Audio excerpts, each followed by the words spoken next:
Alright, another draft physics presentation and such. Comment video. Same old crap, really.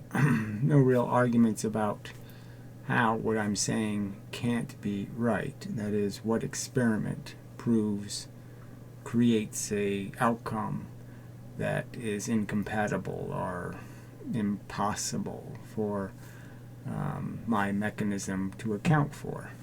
And I would argue there is no such experiment.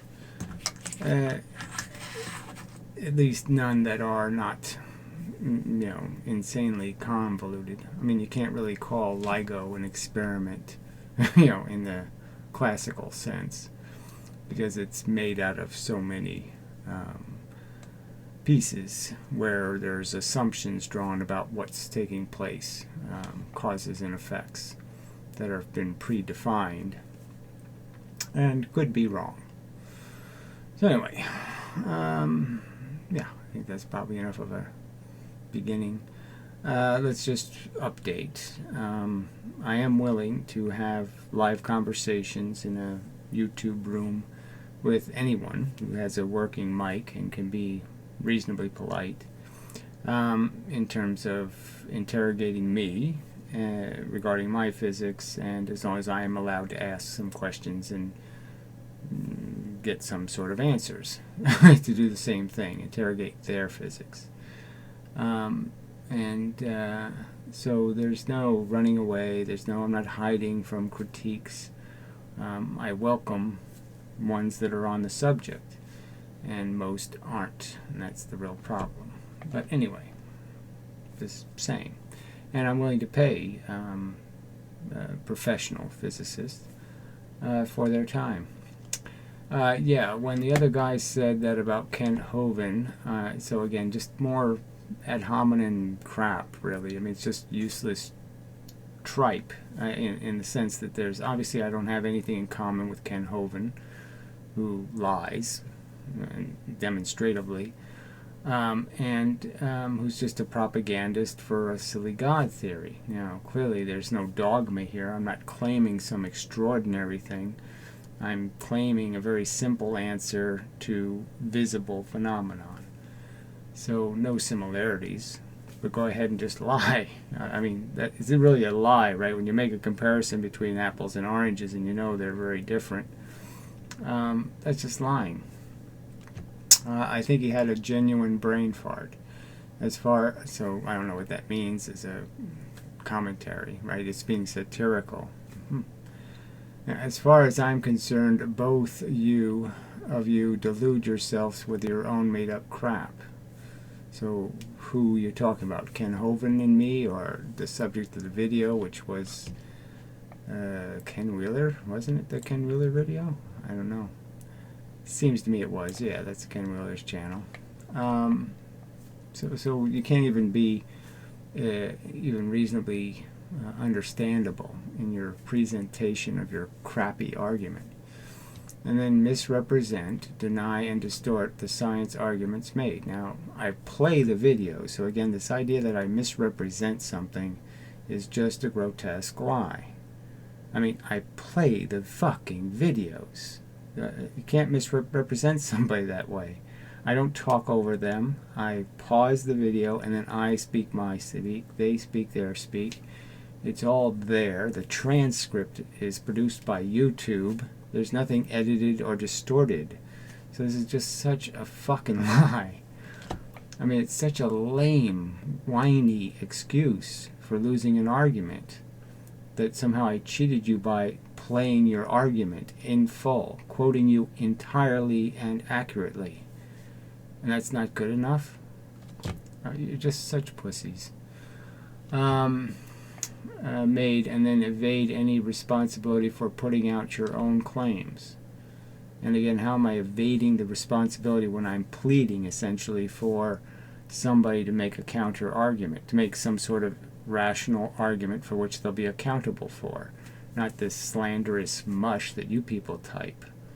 Some real argument that has something to do with physics.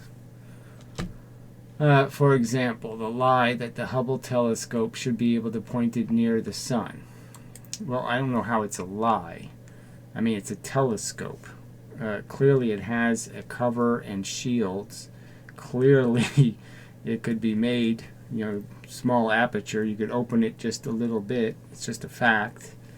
And clearly NASA rescued the Apollo 13 astronauts. I mean, a little bit of ingenuity is all it would take for them to do a satisfactory job of getting a decent image of the star field behind, around the sun.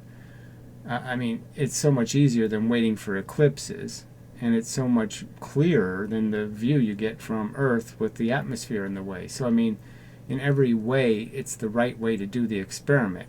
Now, in my opinion, they should have spent the minor amount of money to put a decent telescope on the space shuttle, for example. It doesn't have to be much of a telescope. 12-inch telescope is all you need.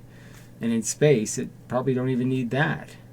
So you explain to me, this is one of the most important experimental facts that is declared a fact that's never really been duplicated. It's never been validated as experimental data, but it just is assumed to be a truth. And yet it's not one that's been well established as a truth. And especially on the 100th anniversary of Einstein's paper, the New York Times headline, and the editing experiment. We have a perfect eclipse and nobody duplicates the experiment in the way it was done originally, and to the quality that it was done originally. And you say that makes sense to you. I'm just saying it doesn't make sense to me. So don't put words in my mouth. I'm just arguing the Hubble telescope is a capable telescope. It should be able to do this. And you're saying they don't have the ingenuity to do it. I'm saying that's horse shit. Of course they do. Let's see. The Hubble telescope should be able to be pointed near the sun. Again, it should be able to be pointed anywhere where it's black sky. Yes, that's what it should be able to do. And scientists avoid doing so because they don't want to falsify GR. Well, I'm saying, what other reasons are there that such an easy experiment hasn't been done in the last 30 years? When we've had a ton of technology, we got satellites that can theoretically, right, read license plates on Earth through the atmosphere. And you're telling me that we don't have a single satellite that can photograph a sun behind the sun for a few minutes to see if it moves in some irregular manner due to gravitational lensing?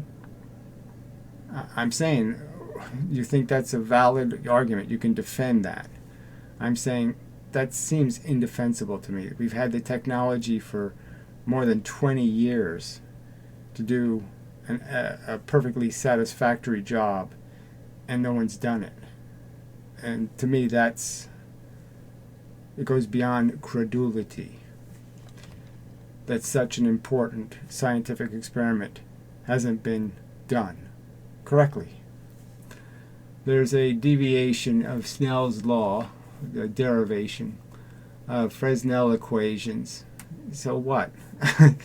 Let's talk about the outcome of experiments and then talk about what we speculate to be causes for those outcomes.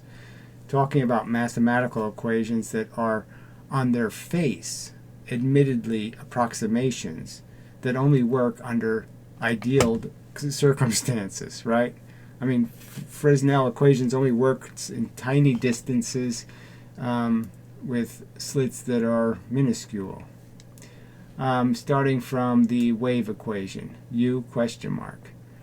Again, I'm just saying we're debating causes. Your proclaimed cause, Fresnel cause, well, anyway, most of the people who did the work, I mean, the Fresnel, he has his name on it, but he actually didn't do all the math. It's based on Huygens logic. So you defend that as a theory of cause. They just bounce the right way. So he quotes that as if I said that. I didn't say anything like that. I've given alternative explanations. I don't personally know exactly why the pattern is created. I can only speculate. and just like everybody else, because I can't see photons. I'm just saying that we do know that photons react with electrons, and Feynman diagrams sort of illustrate that momentum is changed. The electron's momentum is changed, and the photon leaves in a new direction. So the idea that electrons influence photons is hardly reaching. And for me to just tell you, or to say straight to your face, that I'm sure there are loosely connected electrons around the surface of every single atomic structure just by the law of charge. As I pointed out in the last video, the idea of a free electron doesn't make any sense when you think about it, because it's charged. Okay? And it means that in every direction, for it to just stay where it is, would mean that in every single direction there's exactly the same amount of positive and negative charge. Now, does that seem realistic? It doesn't seem realistic to me. So yeah, there would always be a tendency to move towards atomic structure. Even atomic structure that could be miles away. If it's the only structure it's being influenced by, the influence is still going to exist. And just like gravity, it's going to obey the fact that there is a difference in the field, and it's going to move. Now, what exactly is so unacceptable about that chain of reasoning? This is exactly the ad hoc reasoning. So again, ad hoc meaning what? Did you demonstrate in some way how the reasoning is wrong?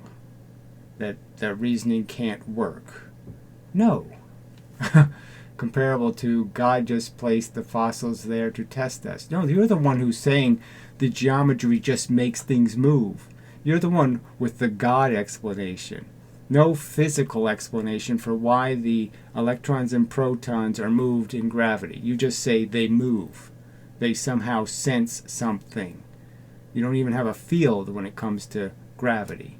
You have something called space geometry, whatever the hell that is. You won't even have the balls to say you believe in ether, and you wouldn't even be able to explain to me how the ether is bent, that is, how it creates a convergence, and the consequences of a convergence is this has to be a puller or some mechanism. Well, what's your mechanism? You don't have any. So again, you're impervious to these questions I ask you. You don't provide any answers. You just make ad hoc, ad hominem garbage comments because you're a pussy and a weasel. But again, put in quotes, God just placed the fossils there to test us. It's not my quote. Where did I say something comparable to that? Well, I mean, again, you're implying I said something comparable. What did I say? Can't wait for the barrage of red herring. So where's the red herring that I've provided in this argument? What's the red herring? Where is it? I don't think Huygens is a sensible or reasonable stab at getting the right answer. It's nonsensical rubbish. It can't happen. You can't have an infinite number of anything in a confined space. It's just silly on its face. I think the whole wave theory of light is just that. It's just jumping to a silly conclusion. Again, the interference pattern is the simplest pattern you can call a pattern. And you're saying every time you see on-off, you're saying it has to be interference. I'm saying there's no such rule. Lots of things can cause an angular diffraction, and that's all we know the experiment's creating. And we know it happens right at the surface when it's diffraction. When it's diffraction into a surface, we know it happens on the surfaces. So we know surfaces are complex in the fact that they have the ability to diffract light. So why wouldn't you think they'd have the ability when the light travels along the surface, not just penetrating the surface? What is so unreasonable about that? You fucking cunt. You rude piece of shit. Yeah, fuck you. Alright. Let's see. I like a lot that this guy has to say, but his pessimistic attitude. Again, where am I? You're saying, we're basically strapped in a gurney, and life is pretty much an experiment, and the experiment will involve something called disease and death. Frankly, you're optimistic about that. You're optimistic about your future. And you think you're going to win something or get somewhere. I kind of understand that, no matter where I get, I'm still going to want to get somewhere else. No matter how green the grass is, I want it taller or greener or something. I want something more because we're wanting machines. And you're saying, what, that's pessimistic, to realize that, this is, you give somebody an inch and they're going to want another inch. It just turns out that way. There's just no way to defeat some of these facts of our existence, and they're just not pleasant facts. I'm not pessimistic. I'm just frankly sitting here saying, well, this is a bit of a lemon my parents threw me into. First, they birthed me into a world that really isn't clean or decent or respectable in any particular way. A lot of liars and cheaters and thieves, even back when I was born, and now it's so much worse. I mean, there's so many people willing to steal and lie to you, steal from you, and lie to you to steal from you. They'll call you on the phone, pretend to be your friend, while they try to steal your money. I mean, it's so overt. There's assholes drive down the street with a radio you could hear, 400 yards away from their car. I mean, there's people who throw their garbage out their windows. I mean, we live in a shithole. What are you optimistic about? I'm sorry, I'm just being realistic. I'm not harping on it. Do I make every video and harp on the fact that, oh, fuck, the human race is so stupid? And so, I do point out stupidity just because it's right in front of my face. I can't avoid it. Every comment is stupid, including yours, you stupid fuck. I think really hinders the delivery of his message. So, I think it hinders communication when you can't even put a fucking period on the end of your sentences. There's so much laziness and sloppiness. But you really think it's the delivery that's the problem. You think if I was an optimistic person, that somehow that would make the physics sound righter or something. Again, the only people I really care to have the conversation with are people who understand physics, and people who are of a scientific mind really shouldn't need bullshit. They should just be compelled by reasoned arguments. So my argument is that most of the assholes watching this video are not engineers. They're not thinking people. They're not looking for the truth. They are trying to push their own agenda, like you. So fuck you and your optimism.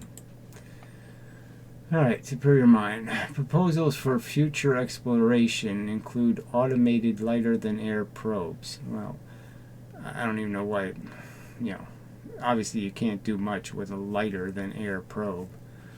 But anyway, I mean, and lighter-than-air on, like Mars wouldn't do you any good because there's not much air anyway.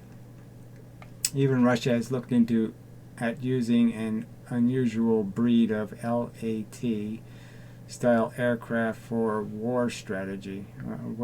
War strategy where? With who? Dirigibles? I mean, I don't know what I don't even know why you're bringing up this stupid lighter-than-air shit for.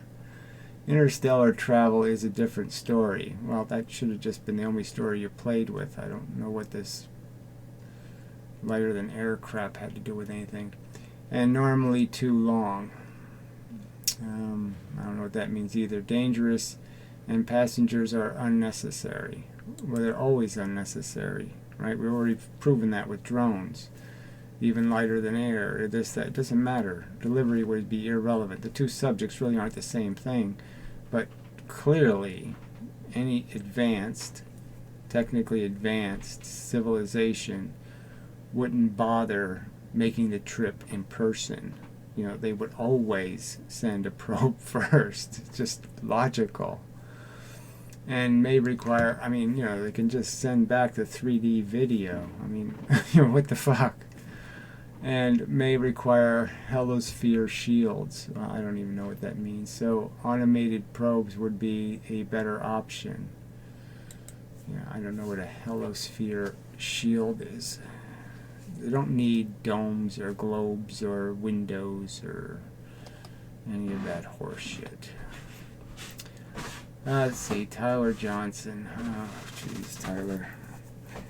Anyway, I emailed this guy, Mark Tanasi. So it's some guy who does vegan videos. He doesn't do physics videos on YouTube about debating with you. He knows a lot of Einstein science. Well, that's sort of a general statement. And he doesn't make physics videos. So, and he seems like a bit of a spiritual kook. Which could be good for your energy argument to talk about. Unless he's an expert on relativity, I don't think it's going to be all that useful, but whatever, fine. Anything will do. But yeah, I'm not going to talk to Joe whoever who just thinks he has a physics degree. LOL, when you have 20 people watching your videos, most of those people that are already into the subject, or they wouldn't be recommended such a small channel. That's what he said. So, fuck you. So again, he's making an argument defending D. Hilster in his obvious efforts to cheat. I mean, he bought subscriptions. It's just a fact. Okay, and the fact is that, yes, it's quite obviously he pumped up the approval ratings on his videos, the thumbs up, with his many extra accounts. And it's just an obvious truth. It really can't be denied. And you can go back through his videos and see it. And this argument that somehow small channels have a lot of thumbs up is a ludicrously stupid argument, because you'll find no facts to back that up. I've done enough internet watching, and especially small channels. I've communicated with small channels my whole existence on YouTube, and it's exactly the opposite. The small channels have terrible. They can have 40 or 50 views and have 2 thumbs up. 2. I mean, the percentages are terrible. So this is just an idiot. I've never seen a video of a small channel where it has, say, 30 views and 20 thumbs up or something. It just never happens. So your argument is crap, completely unproven by anything, and the evidence against David is huge. Alright, you are full of horse shit. What are you smoking? So another brilliant, it's just a brilliant argument. Has anybody really watched this entire boring video? Nothing, saying nothing. So another Ken Wheeler defender. So instead of arguing how there's such a thing as dielectricity, like showing one physics video somewhere where somebody who isn't a complete tinfoil hat lunatic is talking about the existence of this different kind of electricity that doesn't exist.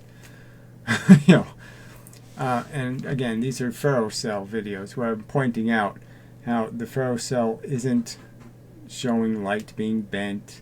None of that shit has happened. I've shown what the little bits look like under a microscope, and I've explained why you have this light reflecting off these different portions and why it ends up curving the beam of light.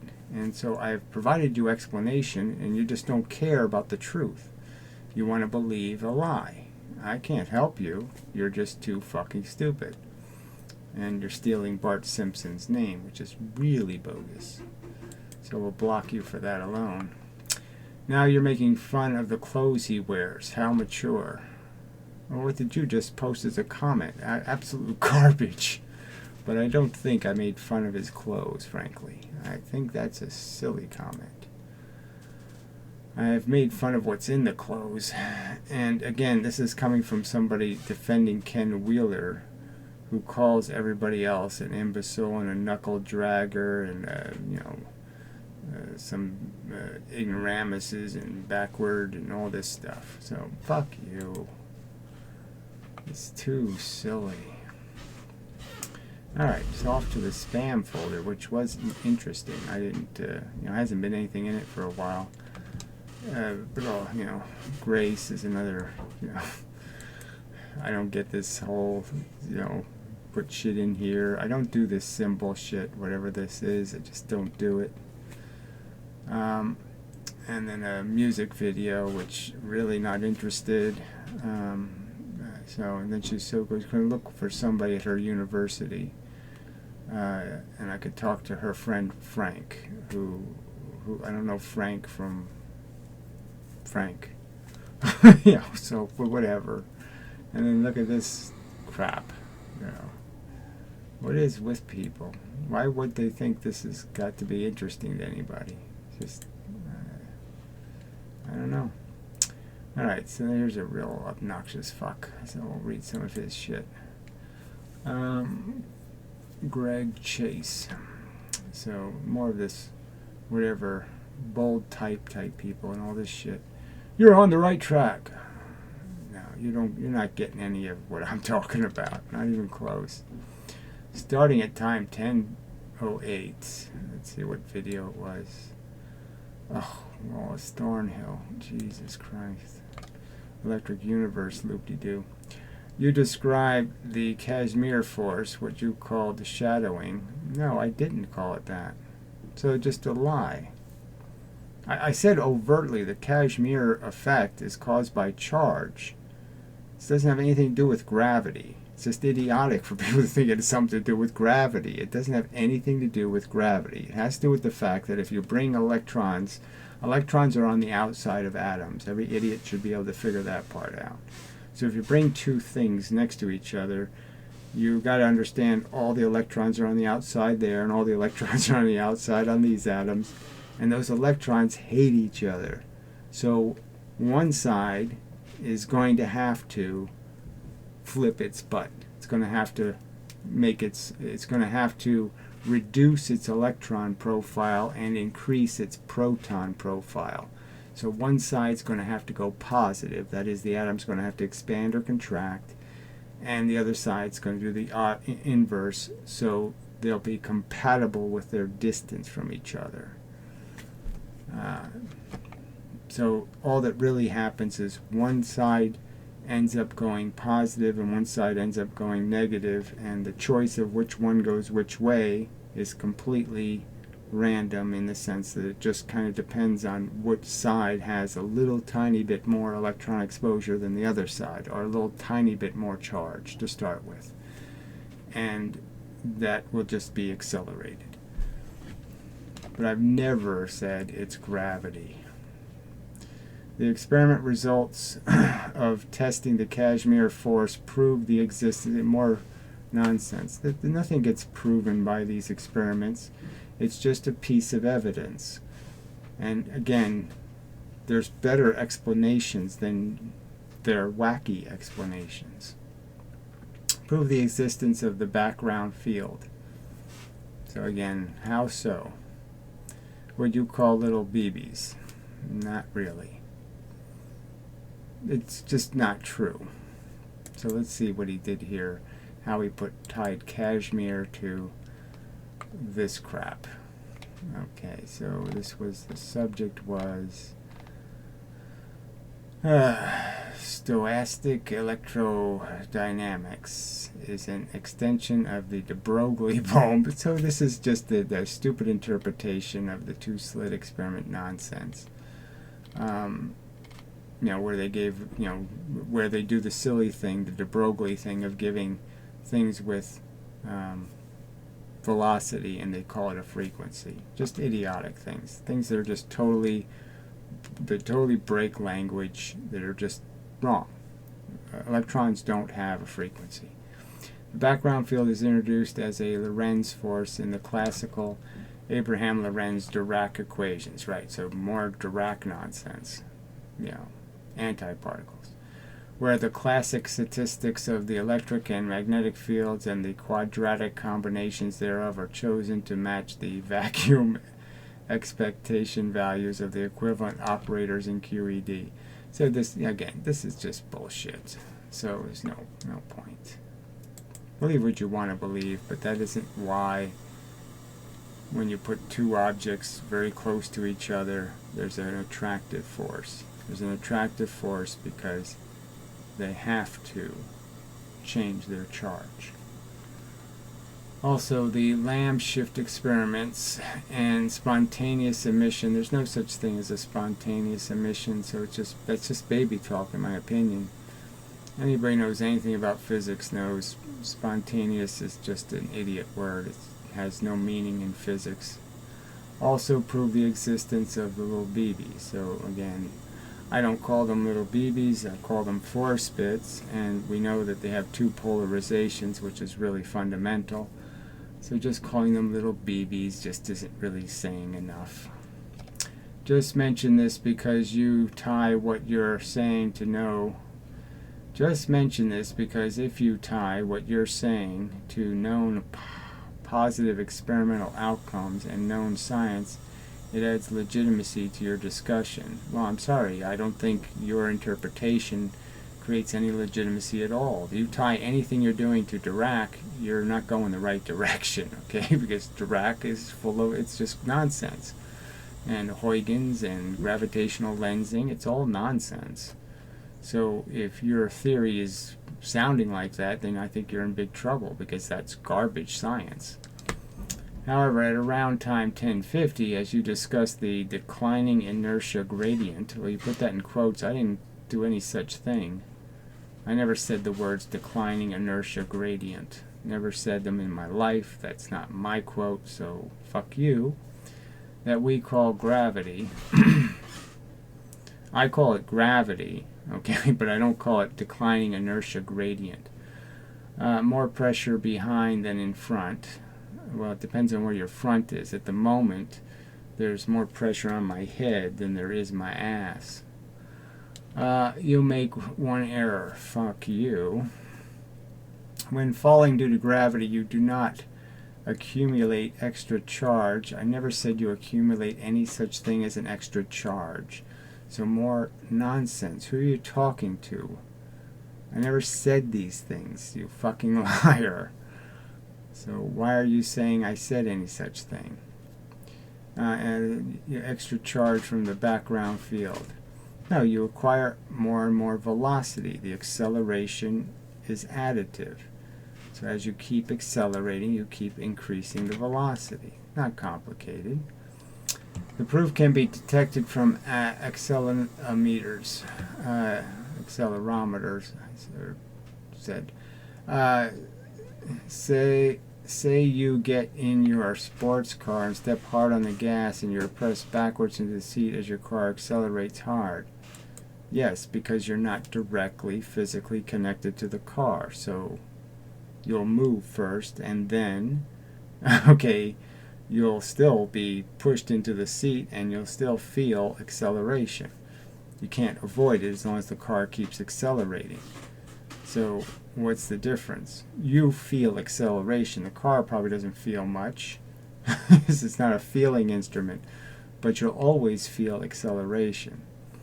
Well, accelerometers work exactly like that. And where did you get the impression that I thought they worked some other way? They're not velocimeters. So what do you think I thought an accelerometer was? The car is the accelerometer body, and you are the small piece of movable matter inside the accelerometer. Again, where did I make any argument indicating I didn't understand that?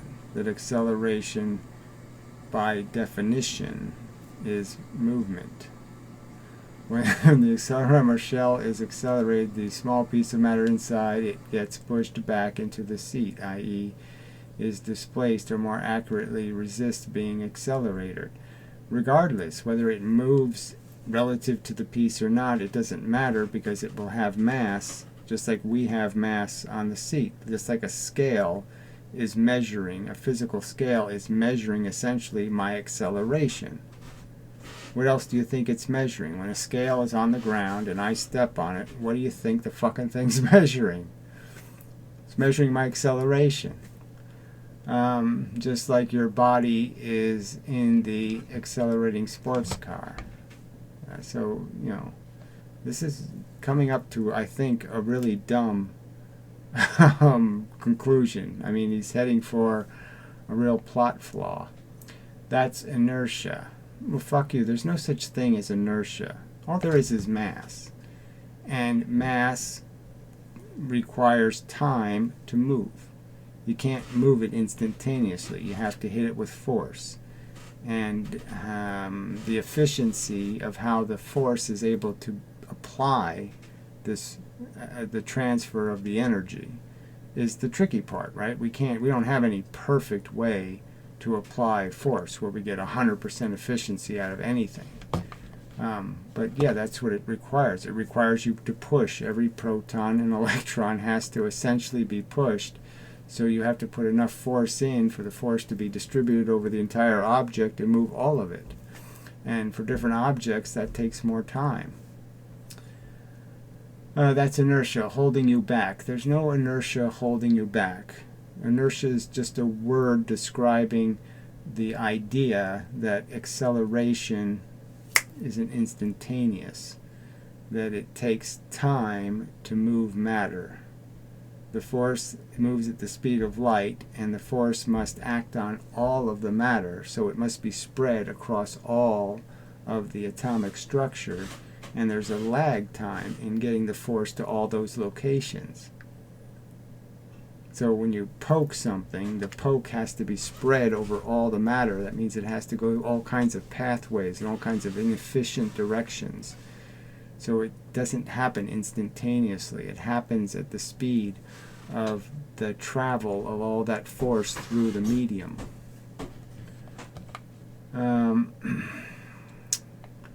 Alright, that's inertia. Holding you back and pressing you backwards deep into the seat at the car as the car accelerates, as he meant.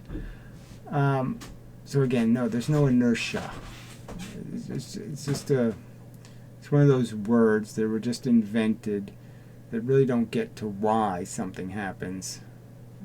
It's just a word describing the effect. So in some ways it's like the word repulsion and attraction. Things aren't really repelled and attracted. Okay, they either there's some cause to why they move in a direction, and it probably would be better just to deal with the causes. And it is inertia. No, there's no inertia acting on that little piece of matter in the accelerometer, which is calculated based on the amount it deflects and reported to the user of the accelerometer. So again, so what are you saying? Yes, it's a scale. That's all it is. It measures pressure. That's it. More movement, more pressure. Okay, review. Your body gets pushed deep into your car seat relative to the accelerating car because of inertia. No, because you have mass, and it takes, and the force has to get into you. So first, no force is hitting you except like your feet are on the floor and they might start going a little bit forward, but the rest of your body isn't in contact with the force directly. So first it has to move, the force has to get to it. So the physical object gets in contact with you, and then once it's in contact with you, it has to increase the pressure. So the pressure increases and you dent the seat. And now once the seat is dented to a high enough pressure, certain pounds per square inch, then the force gets pushed into you. And finally, you get accelerated. Shit. Alright. Because of inertia, which always shows up when you accelerate something. So again, inertia isn't a thing. It doesn't show up. There's really no such thing as inertia. Inertia is just a description of an effect. Car says let's go, and your body and anything inside the car not attached says no due to inertia. No, it says no because the force hasn't gotten to it yet. You, you have to hit something for something. You have to hit the baseball for you get a home run. If you miss the baseball, it's not going to be a home run, is it? So yeah, until you hit the baseball, it can't accelerate in the opposite direction, can it? Right? It's that obvious. The force has to hit it. Alright, the little piece of matter inside the accelerometer gets pushed back relative to the accelerator body. Yeah, so again, nothing miraculous here. It's just a scale going this way. So you move the scale into something, and you'll feel pressure from the fact that it has the thing you hit has mass, and now you have to push that extra mass. So you'll feel that pressure of having to push something. And the accelerometer is calibrated at the factory based on the amount of the piece of matter deflects to report accurate acceleration to the user. So again, this is completely uninteresting baby talk. Scene. I don't know. Your friend comes up to you and says, "Look, I have a dragster. I'm going to." This is. I can't believe this guy would type all this crap. Take off down the dragster. I won't be present back in the seat. I won't feel any acceleration. I'm putting a glass of water inside the dragster. It will also not feel any acceleration. Doesn't make any sense so far. You say wrong. I don't say anything about inertia. Again, it's not one of my favorite words, so again, I don't know why you think I like the word inertia, because I don't. Inertia will try to hold you back in place so you feel the acceleration press you back into your seat, and the freaking glass of water will tip over for the same reason. It'll tip over based on how the shape of the water glass, resistance to the acceleration, inertia. Your friend says, I have a device that eliminates inertia inside the car in the forward direction. That's what I'm trying to tell you. I don't know what this whole fucking gingerbread fairyland you're making is. So the mistake you make in your video starting at 1050 is that you say, when I accelerate, I have a growing inertia charge. I don't say any such thing. So where do you get this from? Whose video are you replying to in my comment section? I've never said inertia charge or change or any of that. I pick up energy when I'm accelerating. Well, I clearly do that. I absorb force to accelerate. You can't accelerate unless you absorb a force to do it. Something moving the speed of light has to be stuck inside of you for you to accelerate. It has to get stuck pushing your electrons and pushing your protons. Your electrons and protons won't move unless they get pushed. They can't just move on their own. They have to be pushed, and the process of pushing means they have to absorb a force. They have to hold it, capture it in a circle. They have to keep it, or they stop moving. That is true under normal acceleration outside a gravitational field. That is not true in gravity. Just this idiotic remark. How do we know? Oh, this ought to be good. Because accelerometers do not show any acceleration in the downward direction. So this is so stupid. They're not measuring it in the downward direction. I mean, clearly scales measure mass. So again, you're talking about a device designed to separate gravitational influences from the acceleration so you can see acceleration without it being ruined by measuring some other force. You want to just measure the change. So it's already been centered, it's already been regularized to the environment. So it's like a thermometer. You have to push it down before it can read up. Model rocket hobbyists have known about this for years. Just more nonsense. They call it free fall, but 99% of people do not know what causes it. I'm just saying the scale shows you that gravity is acting on you all the time. All the time. The dent in the cushion on my chair demonstrates it. That's an accelerometer. It's right now measuring pounds per square inch of my ass on the chair. A uniform decline in the inertia created with the matter as you get close to the planet. So again, he's trying to argue that we can't make an accelerometer, a scale, to measure gravity. Of course we can. Your friend says, I have a device that eliminates inertia in the forward direction. That's what gravity is, a decline in inertia creation. It's complete nonsense. It's about mass. Mass. Mass. Mass. Mass. Not inertia. The background field interacts with matter, atoms, and creates inertia. Okay, there's no creating inertia. So again, you're just not... I can try to get you to focus maybe on understanding that they applied this word hundreds of years ago to describe something, and even Newton was just kind of stupid about it in the sense that he's thinking in terms of how much resistance something has to movement. When it's not resisting the movement, it's just that it requires force to move the atoms. It takes energy, so you have to have enough energy to move it. It's not resisting movement, it's just requiring you to blow air on it, so to speak. I mean, if you want the balloon to blow, you have to blow the air on it. It takes effort and work. And it's going to take time when you have to blow millions of balloons. Alright, the background field interacts with the matter, atoms, and creates inertia in a uniform way under normal conditions. The Earth distorts local space, which is just whatever that means. The Earth distorts local space by what magical mechanism? Absolute gibberish. In a gradient, and in the space near Earth, the amount of inertia the background field can create with matter objects declines. So, just nonsense. As you accelerate something, it will gain velocity, but to give it more velocity requires more energy.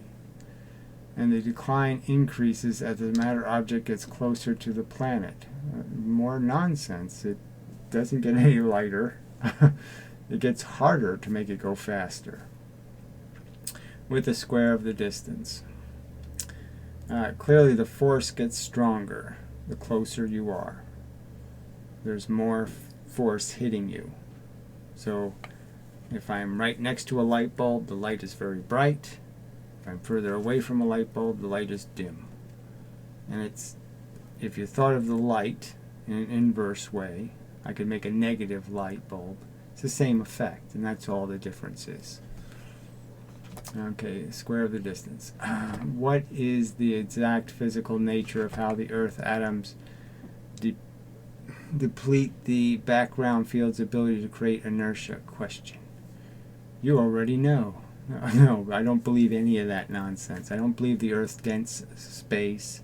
I don't believe any of that crap. And as I pointed out, I believe that the whole thing comes from the outside in. It's a push force gravity. Everything is push. There is no pull anywhere in the universe. It's all push. You said in so many words, as I accelerate, I encounter per unit time an increase in number of BBs.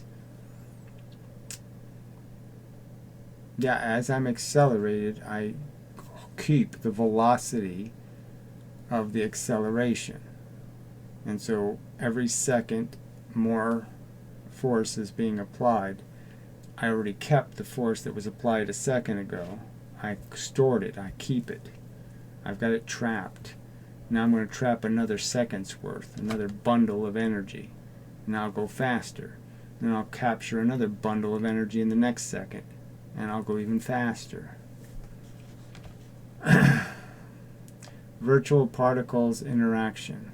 So again, I completely reject any notion of a virtual particle. So there is a higher pressure in front of me as I accelerate and a lower pressure behind me. Nonsense. nonsense. There's no increase in pressure unless you're in an atmosphere or something. That's right, out of general relativity. No, it isn't, so that's just more crap. Einstein said that accelerating matter creates gravity behind it. No, it would be the opposite. To accelerate, you have to absorb force. If the force you're absorbing isn't from a laser beam or from a rocket engine or from some external force beyond gravity, beyond the background radiation. So if you're not adding a force, then if you absorb force, you absorb gravity. You absorb the background energy to accelerate. If you absorb it, then there's going to be gravity in front of you, because now you have absorbed energy that doesn't get to the other object and hit it in the face. So if something's moving towards me and absorbed background radiation to move towards me, that background radiation is moving the speed of light. To move the object, it's going much, much slower. So that energy doesn't get to me. And clearly I'm deprived pressure in front of me, so I will move towards the bullet if the bullet is being moved by gravity. But bullets aren't moved by gravity. They're moved by an explosion.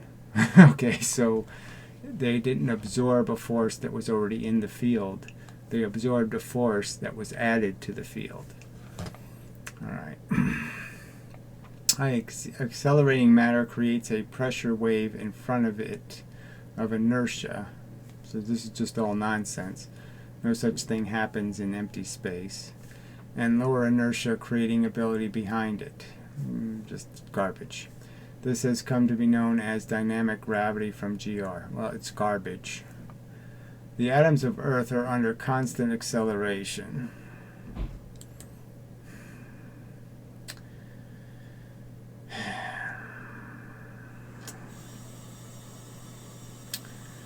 I'm just trying to deal with whether the acceleration technically in the center of the Earth, where the gravitational effect is balanced, that is, in the very center there's as much force on one side as there is the other, but the point is they're under extreme pressure, and so they're still accelerating, but they're probably accelerating in directions that have nothing to do with going in one way or going the other way. They're just moving little jiggly movements because it's really hot and they're just jiggling.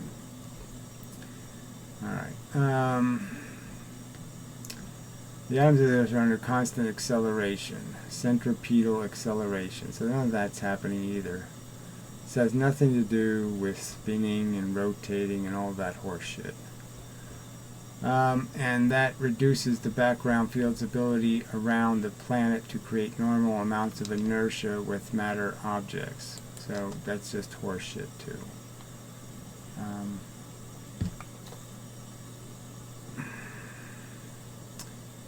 Everything has a velocity. Okay, especially anything that's hanging around us. And they have velocities in all kinds of different directions. And when they're in something mixed, there's all kinds of probabilities regarding how that velocity can travel. And the fact is, something like the density of the Earth, if I were to fire a gun in the center of the Earth, and let's say the bullet had perpetual energy, the odds of the bullet just going straight out of the Earth would be incredibly narrow, thin. The bullet would get deflected in all kinds of directions and be just lost in the interior forever. So this is more an argument about thermodynamics and how movement, energy, is dissipated in complex or dense fields or substances. There is a decline in the amount of inertia that space creates. Well, again, there's no inertia created by space. There's only force. Force moves mass in a gradient towards the planet. Again, the only gradient is in how you create gravity. So in the sense of your absorption of energy has a let's see, what's the best way to say it? It's just shadow casting is the way you can always look at it. That's all it's doing. It's just a shadow. The closer something gets to you, the darker the shadow gets, and the more complete the shadow gets. And the further away it is, the less the shadow is. I mean, it's just that simple. And the shadow is a representation of how much energy has been absorbed that isn't hitting you. And if energy doesn't hit you, that would have hit you, that was keeping you in where you were with balance, it disturbs your balance, and therefore you move into the low pressure. So it's that simple. You know, we put it in the simplest terms. All right, let's see. All right, since open space has normal inertia pressure, the same in every direction. See, but normal space is full of matter. So, yes, but theoretically, you could argue that if you could get to the center of the universe, there'd be as much universe on one side as the other side, as up, as down, as forward, as back. And the space next to the Earth has greatly decreased inertia creating ability. Again, so he thinks inertia is created. He thinks inertia is a substance. All there is your mass, and your mass requires force to be moved. And if there's less force hitting you in the front than is hitting you in the back, you're going to move into the low pressure, the low force pressure. The inertia pressure difference, the lower at the Earth's surface, causes objects to diffuse downward. So again, he's talking it like just completely backwards. The fact is that the Earth and the Chinamen on the other side of the Fujians on the other side of the Earth are absorbing energy being pushed into the Earth. They're absorbing energy to accelerate. When they do that, they force me down because I'm not getting hit by the energy.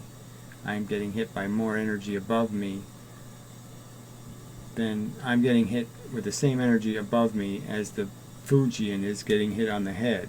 And both of us have the same problem where we're both moving down, which means we absorbed energy, so I'm pushing less. I'm stopping the force from hitting his feet, and he's stopping the force from hitting my feet by moving, by accelerating down.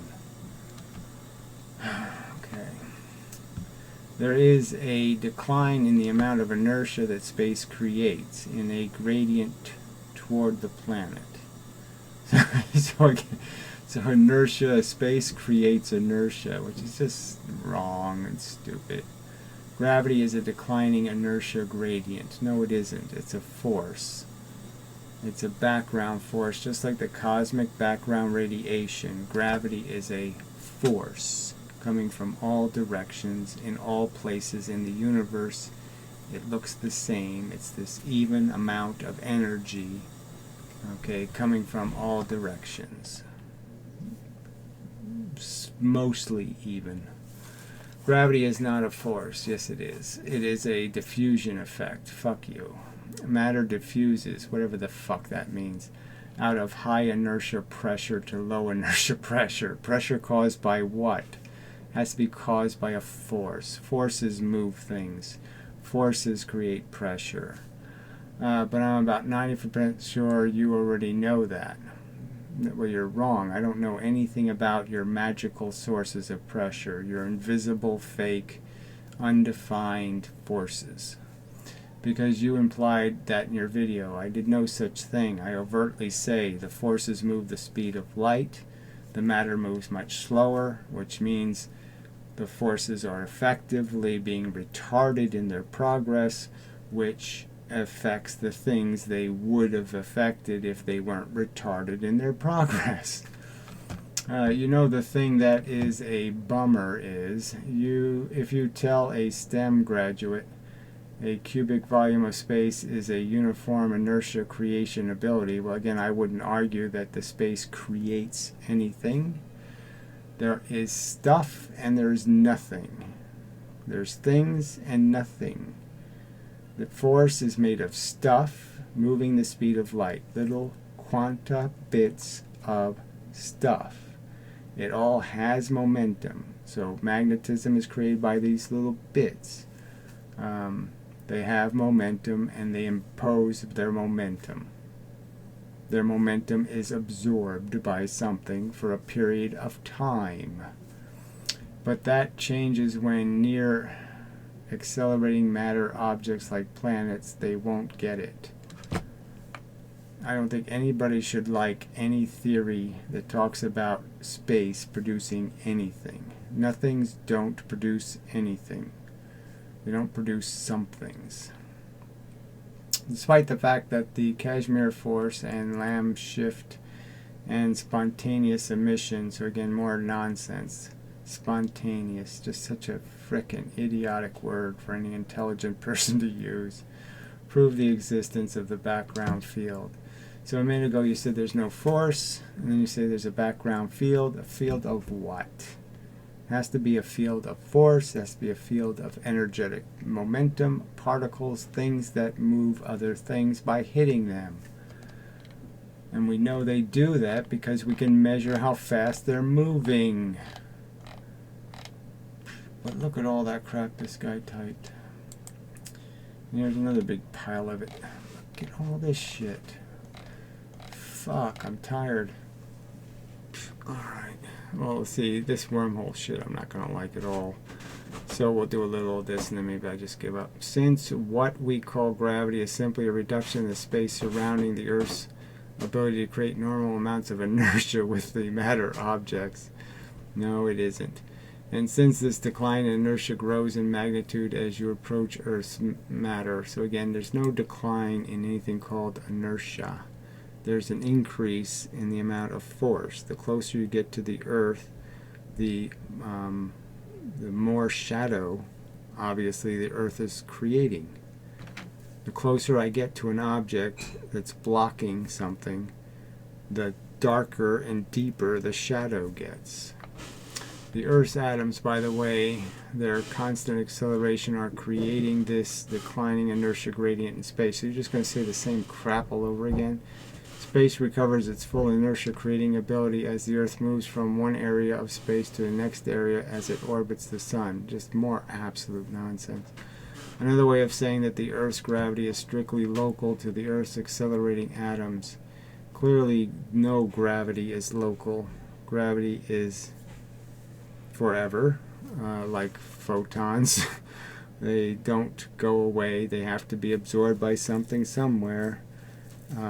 Theoretically, you could absorb all of something's effect, but since gravity is the absence of something, clearly you can't undo it.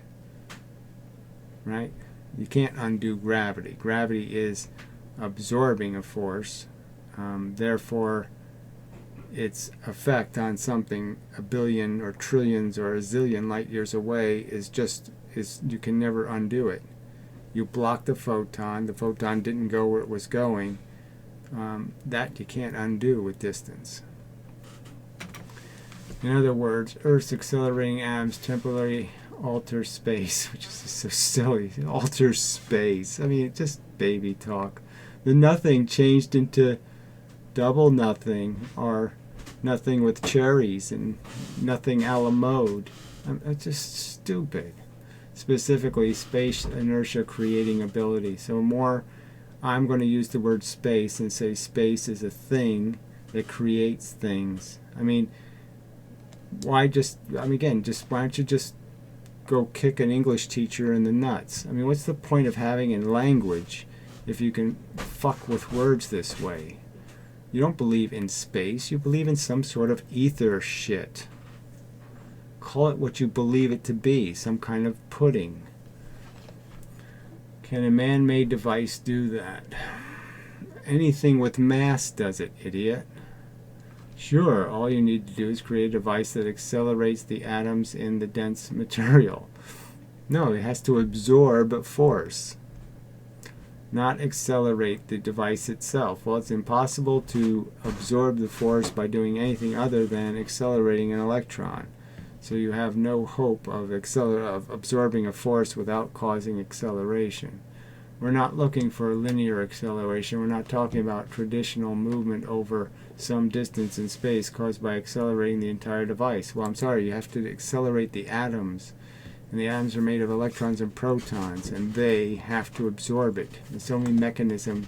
The only way to absorb a force is to have an electron or a proton absorb it. Idiot.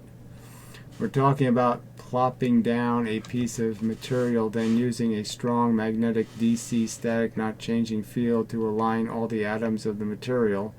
Yeah, so you make a magnet, big deal. And a second magnetic field, but that one is oscillating at RF frequencies, and this second field oscillates the atoms. Yeah, again, you're just making a lot of, you're polarizing something, making a magnet, and then you can make magnets levitate, but that's not going to levitate a human. When you oscillate the aligned atoms, you're accelerating them. First in one direction, then bam in the opposite direction, and so on, oscillating back and forth. So what? How is that going to get you anywhere? Changing the direction of the atoms by oscillate them like this is a non-traditional acceleration, translational acceleration. So what? Yeah, it counts as acceleration, but if you give back what you took, if I pull $1 out of your pocket, then I put the dollar back in your pocket, I mean, I'm not accomplishing anything. You're accelerating the atoms in place. And since you're first aligned all the atoms with a strong DC magnetic field, all the atoms are working together to make the strongest inertia drop possible in the surrounding space. There's no inertia drop. There's what the electrons are reflecting and what the protons are reflecting. Everything absorbs and reflects. If it moves, it's absorbed a force. If it doesn't move, it reflected the force. Well, gotta be a little careful with that one. There are complete reflections and partial reflections. I don't know how else to say it. That will create a drop in the inertia creating ability of the space around the device, i.e. it will cause a low inertia next to the device. Then you will move gradually away from the device. Space recovers full inertia creating ability. This is not going to work because it's charge. Magnets are caused by charge, poles, and the reversal is a reversal in its polarity.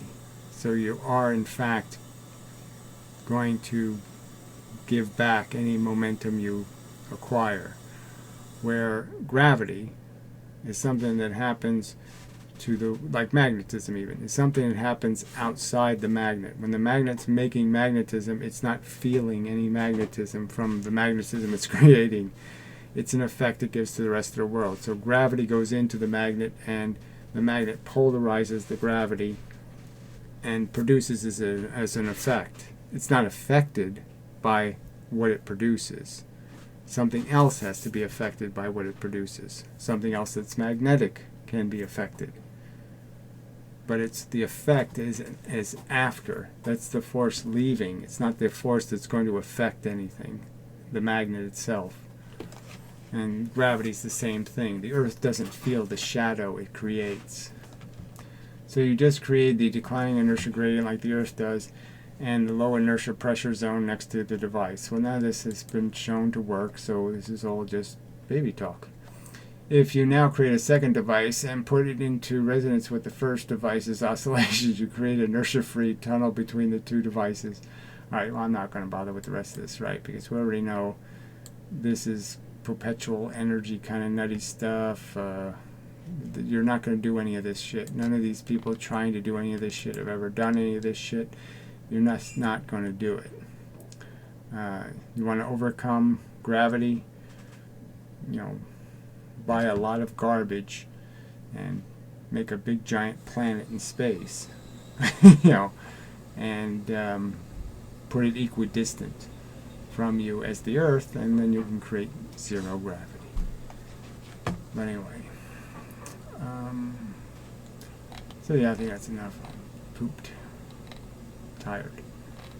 I think that was all there was anyway, so just the rest of that is just this silly wormhole shit. Alright, so that's enough of a video. So, till the next time, when it's just going to be more of this crap, no doubt. That's all there is crap. Crap.